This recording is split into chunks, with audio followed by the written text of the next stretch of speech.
दुर्गा नदी के किनारे बसा एक गांव फूलपुर। गांव में कुछ 100-150 लोग रहते थे।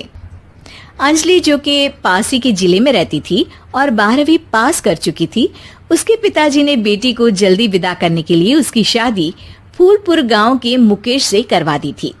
मुकेश कभी स्कूल नहीं गया था और इस कारण वो पढ़ा लिखा नहीं था और बाकी गांव वालों की हालत भी मुकेश जैसी ही थी। मुकेश के घर में उसके माता पिता भी रहते थे। सासू माँ, मैं बाहर मंदिर तक जा रही हूँ, आधे घंटे में आ जाऊंगी।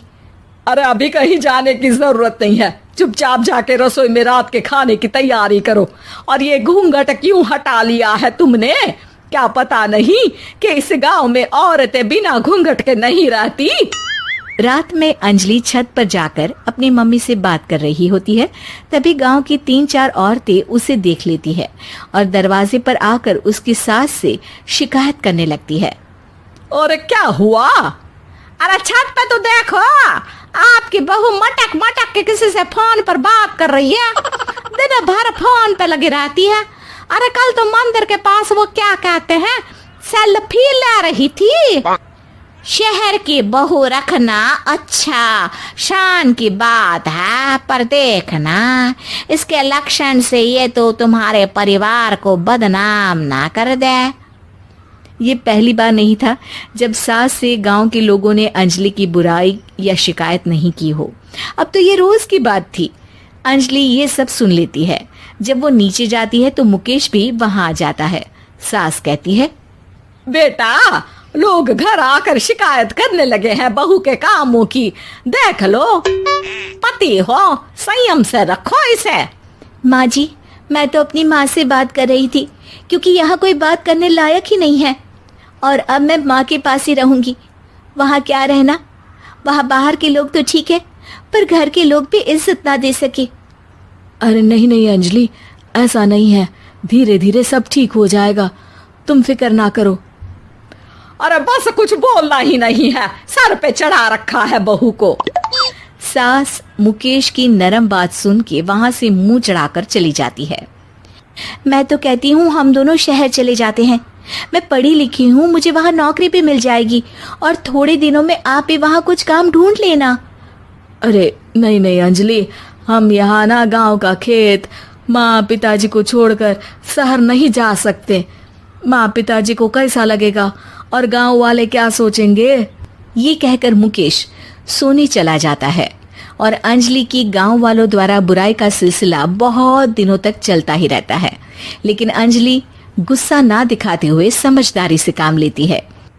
बारिश का मौसम चालू हो जाता है। जोरदार बारिश से पूरे गांव में हाहाकार मच जाता है। दुर्गा नदी में बाढ़ आ जाती है और बाढ़ का पानी पूरे गांव की फसल तबाह कर देता है। फसल की ये हालत देखकर गांव वाले निराश हो जाते हैं और बात तो यहाँ तक पहुँच जाती है कि कुछ लोग तो अंजलि को इस सब का दोषी ठहरा देते हैं। अरे पूरी फसल तबाह हो गई, पता नहीं किसकी नजर लग गई है। अरे जब से चौधरी परिवार में ये शहर की बहू आई है ना, तब से ही गांव की शांति चली गई है। इसके कर्म कांड से माँ दुर्गा नदी भी खुश नहीं है। ये सब सुनकर बेचारी अंजलि रोते हुए अपने घर चली जाती है। कुछ दिन बाद सभी गांव वाले अपनी फसल का मुआवजा लेकर अपने अपने घर आते हैं। मुकेश भी 1500 लेकर आता है। अंजलि को जब पासबुक दिखाता है तो अंजलि हैरान हो जाती है। अरे, ये पासबुक में तो उन्होंने 4000 की एंट्री करी है और आपको सिर्फ 1500 दिए। सच में? अरे वो सरकारी अफसर आपको बेवकूफ बना रहे हैं। सरकार की तरफ से हमें 4000 मिले हैं लेकिन बाकी का सारा पैसा खुद ही खा रहे हैं। आप लोग के अनपढ़ होने का फायदा उठा रहे हैं। ये सब सुनकर मुकेश परेशान हो जाता है लेकिन अंजलि उसे हिम्मत से काम लेने को कहती है और सुबह होते ही मुकेश को पंचायत कार्यालय ले जाती है और साथ में गांव के और लोगों को भी। आप सरकारी बाबू क्या गांव के लोगों को बेवकूफ समझते हैं? आपको क्या लगता है ये पढ़े लिखे नहीं है तो आप कुछ भी मनमानी करेंगे? ये बेचारे दिन रात इतनी मेहनत करते हैं, ये हमारे अन्नदाता हैं और आप इनके साथ ऐसा धोखा करते हैं। अरे क्या बके जा रही है ये लड़की, किस धोखे की बात कर रही है?